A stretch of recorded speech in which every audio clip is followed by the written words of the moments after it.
तुम्ही सगळे बरे आहात ना? बघा, हनुमंतरायाच्या चरणकमलामध्ये आपण सगळे आहात. प्रश्न कुणाला नाही सांगा बरं. प्रत्येकाच्या जीवनामध्ये, प्रत्येकाच्या लाईफमध्ये प्रश्न असल्याशिवाय तुम्हाला साधू संत, भगवंत आणि मला असं वाटतं महापुरुष दिसणार नाही. कारण भगवान परमात्माने जर आपल्याला मला असं वाटतं या सुखादुखाच्या माध्यमातून जर आपल्याला हा मार्ग दाखवला नसता, तर आपण सगळे एवढे इमानदार नाही आहे की आपण साधूच्या चरणामध्ये एवढे इमानदारी ठेवून बसू. बरोबर आहे ना? कारण की प्रत्येकाच्या लाईफमध्ये काही ना काही अडचण आहे, काही ना काही प्रश्न आहेत, आणि तो प्रश्न घेऊन आपण साधू संतांकडे, आपण भगवंताकडे जातात. मला आज विशेष महापुरुषांबद्दल बोलायचं आहे, कारण की आज राष्ट्रपिता महात्मा ज्योतिबा फुलेंची आज जयंती आहे. माहिती आहे ना सगळ्यांना? मग एकदा जोरात टाळ्या होत्या. श्रीराम शक्तीपीठ ज्या प्लॅटफॉर्मवर काम करत आहे, हो, यूट्यूबला मला माहीत आहे की यूट्यूबला बघून लोक इथपर्यंत येत आहे. तुम्ही सगळे बघताय, गुरुदेवांच्या विचारांना ऐकताय, श्रवण करताय. सर्वात महत्त्वाची गोष्ट आहे, अध्यात्माचा मार्ग जर आपल्याला सगळ्यांना जर स्वीकारायचा असेल तर पहिल्या प्रथम ना आपले दोन्हीही डोळे आपण झाकलेले असतात, आणि जो ज्ञानाचा तिसरा डोळा आहे, ज्याला आपण स्वधर्माचा किंवा स्वकर्माचा, स्व इच्छेचा आपण ज्याला तो नेत्र म्हणतात, मला असं वाटतं तेही आपण कुठेतरी झाकलेला असतो, कारण अभ्यास आपला नसतो. आणि आपण काय करतात, अतिशय डोळे झाकून आपण दुःखाच्या पोटी, अपेक्षापोटी आपण कुठेतरी शरण जात असतात. बरोबर आहे ना? आणि शरण गेल्याच्या नंतर ती समोरची व्यक्ती किती रिस्पेक्टेड आहे, आपला किती सन्मान करते, नेमकं आपल्याशी ती कशी व्यवहार करते, ती व्यक्ती नेमकं धर्माला धरून, संस्कृतीला धरून, संविधानाला धरून त्या व्यक्तीचा व्यवहार आहे का नाही, तिला नॉलेज आहे का नाही, याचा आपण तपास करत नाही किंवा आपण त्याचा अभ्यास करत नाही आहे. सज्जनांनो, व्हिडिओच्या माध्यमातून बऱ्याचशा गोष्टी मी एक्सप्लेन करत असतो, आणि मला माहीत आहे की जे बघणारे लोक आहेत ते खूप चांगल्या प्रकारे श्रवण करतायत, त्यांना गुरुदेवांचे विचार आवडतात आणि ते श्रीराम शक्तीपीठाला भेट देत आहेत.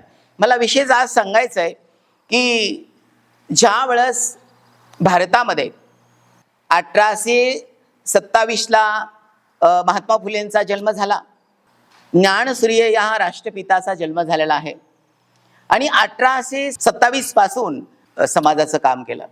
आपल्या धर्मपत्नीला शिक्षणाचं महत्त्व सांगत असताना, शिक्षणाचं महत्त्व पटवून देत असताना, एका मला असं वाटतं ज्यांना अक्षराची ओळख नाही आहे तिला शिक्षिका करणं, प्राध्यापिकापर्यंत त्या माऊलीला घेऊन जाणं, समाजाची सेवा करत असताना तळागाळातला समाज, तळागाळातली महिला मुलगी कशी शिकेल, तिचं स्वतःचं अस्तित्व, तिचं स्वतःचं मंगलमय जीवन तिला कसं कळेल, तिचे राईट्स, तिचे अधिकार, तिच्या जीवनाचं, स्त्री जीवनाचं महत्त्व तिला कसं कळेल, याच्यासाठी स्वतःच्या धर्मपत्नीला त्या दिव्य पुरुषाने शिकवलं.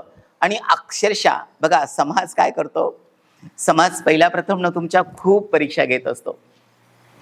समाज तुम्हाला नावही ठेवत असतो, तुमच्या एवढ्या कठीण परीक्षा घेतो, कारण संतांची मांदी अळी जर बघितली, म्हणजे महाराष्ट्र अशी भूमी आहे, संतांची कर्मभूमी पण आहे, जन्मभूमी पण आहे, पण महाराष्ट्र एक अशी भूमी आहे भारतामध्ये की ती पहिल्या प्रथम एवढ्या परीक्षा घेते, आणि शेवटच्या टप्प्याला जेव्हा तो महात्मा, तो दिव्य पुरुष, मानवतेचं जीवन जगणारा किंवा शिकवणारा प्रत्येक जण अक्षरशः मला असं वाटतं त्याची जी मानवता आहे, त्याची जी माणुसकी, त्याचं प्रेम आहे, सर्व तो विसर्जन करत असतो. आणि समाजामध्ये हो, माणुसकी नाही, प्रेम नाही आहे हे त्याला जाणवायला लागतो, आणि त्याच्या विचारानं तो समाज निर्माण करायला लागतो. आणि ज्या वेळेस तो दिव्य पुरुष समाजाला काहीतरी देऊन जातो, समाजासाठी काहीतरी करून जातो, आणि तो जाईपर्यंत त्याच्या परीक्षा होतात, आणि तो गेल्याच्या नंतर मग त्याच्या पुतळ्यांची, मूर्तींची महाराष्ट्र पूजा करत असतो. ही महाराष्ट्राची परंपरा आहे. म्हणून मला विशेष काही वाटत नाहीये, कारण या दिव्य पुरुषांनी ज्यांनी प्रत्यक्षात भोगलं, मला असं वाटतं तरी पण विचारानं खूप स्ट्रॉंग होते, साधनेनं, अभ्यासानं खूप स्ट्रॉंग होते, राष्ट्रभक्त होते, देशभक्त होते आणि मला असं वाटतं त्यांच्यामध्ये ते माणूस पण होतं. आता हल्ली मला कोणामध्ये दिसत नाहीये. त्या माणूसपणानं हा महाराष्ट्र, हा भारत त्यांनी घडवला आणि शेवटच्या टप्प्यापर्यंत त्या दिव्य पुरुषांना त्रास झाला. आणि असे दिव्य पुरुष खूप मोजके लोक आहेत. भारताची संख्या आपल्या सगळ्यांना माहिती आहे किती आहे. एवढ्या भारताच्या संख्यामध्ये ज्ञानसूर्य, क्रांतीसूर्य, राष्ट्रपिता महात्मा ज्योतिबा फुले हे स्वर्ण अक्षरामध्ये, स्वर्ण इतिहासाच्या पानामध्ये आहेत. आणि आज आपण ते वाचून आपण जीवन जगताय.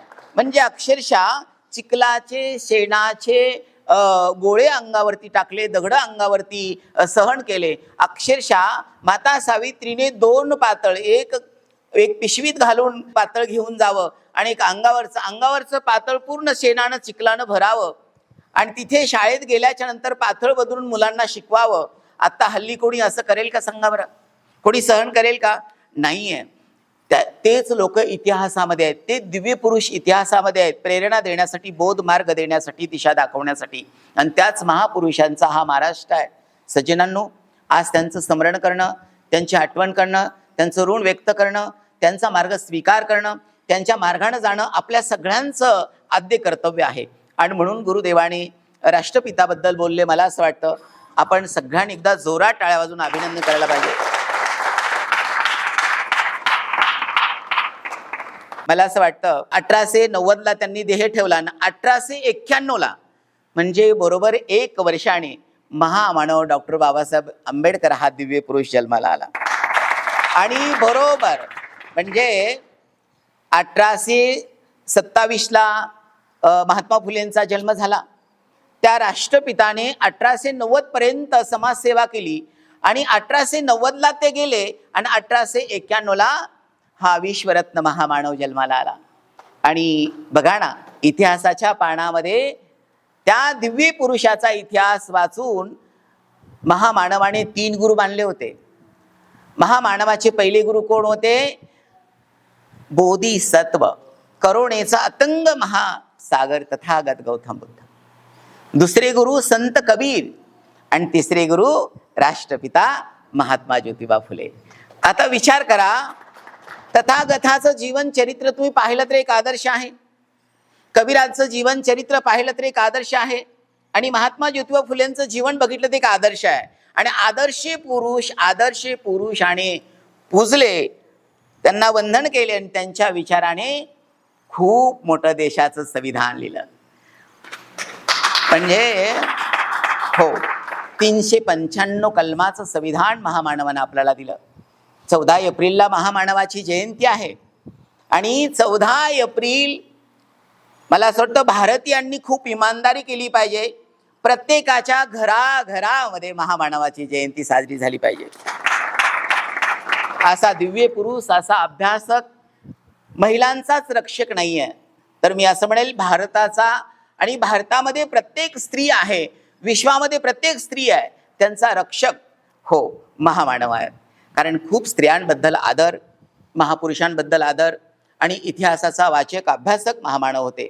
सज्जनांनो, हे श्रीराम शक्तिपीठ महापुरुषांचं चिंतन करून, महापुरुषांना स्मरणात, चिंतनात, आठवणीत घेऊन श्रीराम शक्तिपीठ काम करत आहे. पण मला आपल्या सगळ्यांना सांगायचंय, तुमच्या स्वतःवरती कोणाचा विश्वास आहे सांगा? देवावर नसला तर नसू द्या, काही प्रॉब्लेम नाही आहे. तुमच्या स्वतःवरती कोणाचा विश्वास आहे सांगा बरं? बरं चला ठीक आहे, मी असं धरून चालत तुमचा सगळ्यांचा आहे, चालेल ना? हो, कारण जरी देवावरती विश्वास नसेल, संतांवरती विश्वास नसेल, संतांच्या त्या अमृतवाणीवरती विश्वास नसेल, तर प्रत्येक मनुष्याने आपल्या स्वतःवरती तरी विश्वास ठेवला पाहिजे. त्याचा आत्मविश्वास, त्याचा कॉन्फिडन्स नेहमीच मला असं वाटतं पॉझिटिव्ह असला पाहिजे आणि त्याच्या कॉन्फिडन्सनंच तो त्याचं सुंदर जीवन जगू शकतो. इथे येण्यासाठी मला असं वाटतं निदान तुमच्यावर तरी तुमचं प्रेम असलं पाहिजे. कारण अध्यात्मामध्ये कोण टिकतो? निदान त्याला दुसऱ्याचं जरी भलं नाही करता आलं ना, तर स्वतःचं का भलं होईना ते तरी त्याला करता आलं पाहिजे. प्रश्न प्रत्येकाच्या जीवनामध्ये असतो आणि प्रश्नाच्या माध्यमातून जर तुम्ही इथे याल तर मला असं वाटतं ज्याला माणुसकी, प्रेम, जिव्हाळा, रिस्पेक्ट हे आपल्या आयुष्यामध्ये आपण कुठेही शिल्लक ठेवत नाहीये. सज्जनांनो, हे श्रीराम शक्तिपीठ खूप मोठी भारताच्या इतिहासाची आठवण ठेवून काम करत आहे. मला आपल्या सगळ्यांना सांगायचं आहे की स्वतःवरती जर तुमचा विश्वास असेल तर काही गोष्टी ज्या व्यासपीठावर मी एक्सप्लेन करतोय तर त्या गोष्टींचं जर अनुकरण तुम्ही केलं, त्या गोष्टी जर तुम्ही फॉलो केल्या, त्या गोष्टींचं चिंतन केलं, त्या गोष्टी आचरणात आणल्या तर मला असं वाटतं तुमच्यामध्ये बदल व्हायला वेळ लागणार नाहीये. कारण फक्त आजच्या शनिवार पुरतं किंवा प्रत्येक शनिवारी बोलवतात गुरुदेव 2-4 शनिवारी एवढ्या पुरतं नातं आपलं नको. तर जे लोक आज प्रश्नासाठी आलेले आहेत ना त्यांनी कंपल्सरी रामनामाची वही घेऊन जायची. पटते सगळ्यांना? गुरुचरित्र आहे, कारण की मला असं वाटतं इतिहासामध्ये पहिल्यांदा असं घडलेलं आहे की गुरु जिवंत असताना गुरुवर गुरुगाथा गुरुदेवाने लिहिलेली आहे. हो, आणि ती गुरुगाथा फक्त 5 दिवसामध्ये गुरुदेवाने लिहिलेली आहे. 1008 ओव्या आहेत त्याच्यामध्ये आणि गुरुचं महत्व सांगितलंय. कंपल्सरी प्रत्येकाला असं वाटत असेल की मला श्रीराम शक्तिपीठाशी कायम राहायचंय धर्मप्रचारासाठी, चांगलं सुंदर जीवन जगण्यासाठी, तर प्रत्येकाने तो ग्रंथ न्यायचा आहे, तो ग्रंथ वाचायचा आहे, रामनामाची वही न्यायची, राम राम तुम्हाला लिहायचंय. आता तुम्ही सगळे मला प्रश्न कराल की का हो गुरुदेवा, राम राम लिहिल्याने प्रश्न सुटतात का? खूप लोकांचे प्रश्न आहेत. गुरुचरित्र वाचल्यानं प्रश्न सुटतात का? तर मी सांगेल, माझा अनुभव, आता मी साधू असल्यामुळे मी तर 100% 1001% हो म्हणणार आहे. बरोबर आहे. जगामध्ये सगळे निगेटिव्ह पण नाही, सगळे पॉझिटिव्ह पण नाही, सगळे आस्तिक पण नाही, सगळे नास्तिक पण नाही. बरोबर आहे ना? कारण की मी सांगेल की हो, तुम्ही जर अंतःकरणापासून प्रेम भावे, समर्पणानं, डेडिकेटेड भावपूर्ण जर रामनामाचं चिंतन केलं तर चाहे तो राम ऐको अगर नाही ऐको, रामावर तुमचा विश्वास असो या नसो, कोणतंही चांगलं काम करत असताना जेव्हा त्या कामामध्ये आपण वेळ घालवतात, चांगलं कर्म करत असताना, आणि ते काम करत असताना जो टायमिंग असतो तो तेवढा जो वेळ असतो ना, त्या वेळामध्ये जो आपल्याला आनंद आणि पूर्ण फ्रीडम आपल्याला मिळतं ना, त्याच्यासारखा जगात दुसरा चमत्कार नाही, दुसरी शांती नाहीये. साधू संतांनी अनुभव सांगितलाय, ठाईची बैसुनी करा एक चित्त. म्हणजे 1 मिनिटं, 2 मिनिटं, 5 मिनिटं जर रामनामाचं चिंतन करत असाल तर रामापर्यंत नाही जरी पोहोचलं, रामावर तुमचा विश्वास जरी नसेल तर स्वतः तुमच्या अंतर्मनाला, तुम्ही पण माणूस आहात, गुरुदेव पण माणूस आहेत, तर तुमच्या अंतर्मनाला असं वाटेल मी काहीतरी पुण्य केलंय, मी काहीतरी पुण्य केलंय, माझ्याकडून काहीतरी पुण्य घडलेलं आहे. आणि तो जो पॉझिटिव्ह भाव आहे तुमचा, ते जे पॉझिटिव्ह तुमची थिंकिंग आहे, विचार आहेत, ते विचार तुमच्या अंतरंगाला, त्या उदास मनाला रिलॅक्स करतात, त्या चंचल मनाला स्थिर करतात, त्या निगेटिव्ह मनाला पॉझिटिव्ह करतात. हो, त्या दुःखी कष्टी मनाला सुखी आणि आनंदी करतात. आणि हो, तुम्हाला असं वाटतं ना की मी खूप वाईट आहे, मी आध्यात्मिक नाही, माझ्या मनात वाईट विचार येतात, कोण्या भगवंताचं चिंतन करा मला काही कळत नाहीये, पण असा निगेटिव्ह मनुष्य सध्या पॉझिटिव्ह होतो. माझा स्वतःचा अनुभव सांगतोय, कारण मी काय देव नाही, मी काय देवाचा अवतार नाहीये, मी तुमच्यासारखाच एक माणूस आहे. आणि मी पण ह्याच मार्गाने राम राम म्हणता रामची होईजे, पदी बैसुनी पदवी घ्यायचे. कारण रामाचं चिंतन केल्याच्या नंतर राममय मन होतं, राम रमण करणार आहे, राम आपल्या अंतरंगामध्ये आहे, आणि जोपर्यंत राम आहे तोपर्यंतच आपलं अस्तित्व आहे. ज्या दिवशी आतला राम निघून जातो, हे शरीर खाली पडल्या जातं आणि आपण वाट कशाची बघतात? कशाची बघतात सांगा बरं? एकदा हा देह आता काही कामाचा नाहीये, चाहे तो बाप असो, आई असो, वगैरे वगैरे, कोणी नातेवाईक रिश्तेदार असो, कारण आपल्याला असं वाटतं आता याचं कार्य संपलेलं आहे, जास्त जर वेळ ठेवलं तर दुर्गंधी येऊ शकते. बरोबर आहे. आणि म्हणून आपण स्मशानभूमीकडे त्या देहाला घेऊन जातात आणि त्या मोमेंटला, त्या क्षणाला सगळे नाते संपलेले असतात. बघा, हृदयाचं प्रेम आईवडिलाबद्दल असतोच, आपल्या नातेवाईकाबद्दल असतोच, पण लक्ष असू द्या, ज्या व्यक्तीने देह ठेवलेला ती व्यक्ती जेव्हा निघून जाते ना, तर त्या व्यक्तीने जे काही कर्म केलेलं आहे, तुमच्या रडल्यानं तिला मोक्ष मिळत नाहीये, तुमच्या रडण्यानं देव तिला स्वीकारत नाही, किंवा तुमच्या रडण्यानं देव त्याला दुःख देत नाहीये. कारण त्याने जे जिवंतपणे जे कर्म केलेलं आहे, त्याने जे जिवंतपणे जे काही पुरुषार्थ केलेला आहे, त्या पुरुषार्थाने त्याचा जो पुढचा जर्नी आहे तो सुखी आनंदी होत असतो. आणि तो स्वतःच बिचारा अनुभव घेत असतो. आपल्याला अनुभव सध्या मिळत नाही, किंवा तो मेसेज करत नाही, किंवा तो आपल्याला रिप्लाय देत नाही, फोन करत नाही, की तो असाही म्हणत नाही की माझा फोन रिसीव्ह करा, माझा फोन उचला, मला तुमच्याशी बोलायचंय. एकदा देह ठेवला की त्याचा आपला काही संबंध राहत नाहीये. पण लक्ष असू द्या, तोच हृदयाचा राम निर्विनिराकार सच्चिदानंद स्वरूप प्राणरूपाने आत्मारूपानं असणारा हो, तोच राम लोकांच्या विचारानं, मतभेदानं, भेदाभेदानं इतका लांब नेऊन ठेवला की आमचा राम आहे की नाही हे लोकांच्या मनामध्ये संशय येतोय. आपण, मला असं वाटतं, खूप चांगल्या युगामध्ये आपण जगताय. मला असं वाटतं हे फक्त कलियुगच नाही आहे, तर आत्ता तुम्ही इथे बसलेला आहात ना, तर हे सतयुग आहे.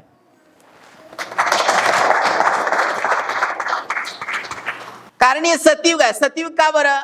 की आता मी जपाबद्दल सांगतोय, भगवंताच्या नामाबद्दल सांगतोय, आध्यात्मिक विषय आहे. आणि आध्यात्मिक विषय तुम्ही खूप इमोशनल मनुष्य, प्रत्येक इमोशनल आहे, प्रत्येकाला फिलिंग्स असतात, प्रत्येक जण फील करतो की मला काय वाटतंय. आणि आध्यात्मिक विषय चालू आहे म्हणून आपण कोण आहात? आपण सतयुगामध्ये आहात. जेव्हा ज्ञानाच्या गोष्टी, जर्नी तुमचा प्रवास असताना घरी कुटुंबात गेल्याच्या नंतर जेव्हा ज्ञानाच्या गोष्टी कराल ना, तेव्हा ते त्रेतायुग आहे. अजून काही उद्या परवा शेरशामध्ये तुमच्या यज्ञ यागाच्या जर गोष्टी झाल्या तर ते 28वं दोपार युग आहे. आणि सगळा विषय झाल्याच्या नंतर जेव्हा दारू प्यायला लागाल, आमच्यासारख्यांना शिवे द्यायला लागाल, लोकांना फसवायला लागाल, समजायचं कलियुग चालू झालेलं आहे. मी खूप सोप्या भाषा सांगितले सगळ्यांना, सगळ्यांना लक्षात येतंय. कारण की असं समजू नका की फक्त कलियुग आहे, कारण बऱ्याच वेळेस मी एक्सप्लेन केलंय, आता कलियुग चालू आहे, खूप धावपळीचं जीवन आहे. पण कलियुगामध्ये 4ही युग आहेत. कारण की खूप कॉन्फिडन्सनं मी ह्या व्यासपीठावर एक्सप्लेन करतोय, कारण मी अनुभवतोय. 4ही युग मी या कलियुगामध्ये मी अनुभवतोय. जेव्हा मी साधू संतांच्या त्या धर्मसभेमध्ये मी जेव्हा जातो, तिथल्या ज्या सगळ्या काही मोमेंट असतात, सगळ्या क्रिया, हालचाली, सगळे विचार असतात, तेही मी अभ्यासतोय. मी सत्संगाच्या माध्यमातून समाजामध्ये, क्राऊड मध्ये जातो, मी गर्दीमध्ये जातो समाजाच्या, तर समाजाचाही अभ्यास बऱ्यापैकी मी करतोय.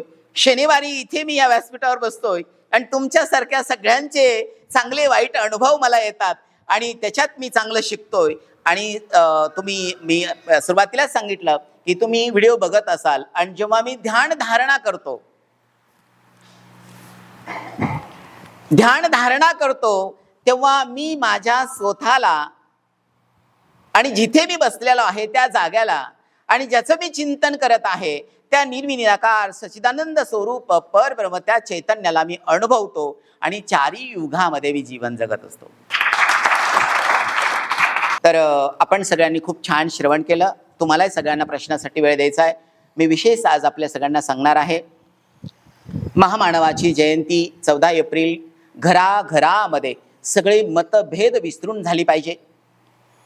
श्रीराम शक्तीपीठामध्ये गुरुदेव साजरी करणार आहेत. सगळ्यांची सकाळची उपस्थिती असली पाहिजे.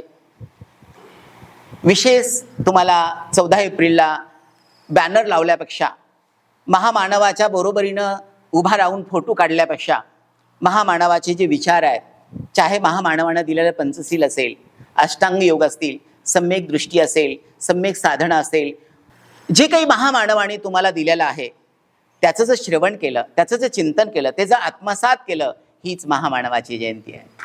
हो, खूप छान वाटलं सर्वांना. रामकृष्णारी जय श्रीराम. आपण सर्वांनी छान श्रवण केलं. हनुमंतराला विनंती करेल, भगवान परमात्मा आपल्या सर्वांना आनंदात ठेवो, सर्वांचं आरोग्य चांगलं राहो, आपण जे जे मागाल ते तुम्हाला प्राप्त हो. आणि सगळ्यात महत्त्वाची गोष्ट आहे, तुमच्या हृदयामध्ये गुरुदेवाबद्दल, श्रीराम शक्तिपीठाबद्दल असंच प्रेम राहो आणि आपण डोळस दृष्टीने भक्ती भगवंताची करावी. भगवंताचं नामस्मरण करा, संतांना शरण जा.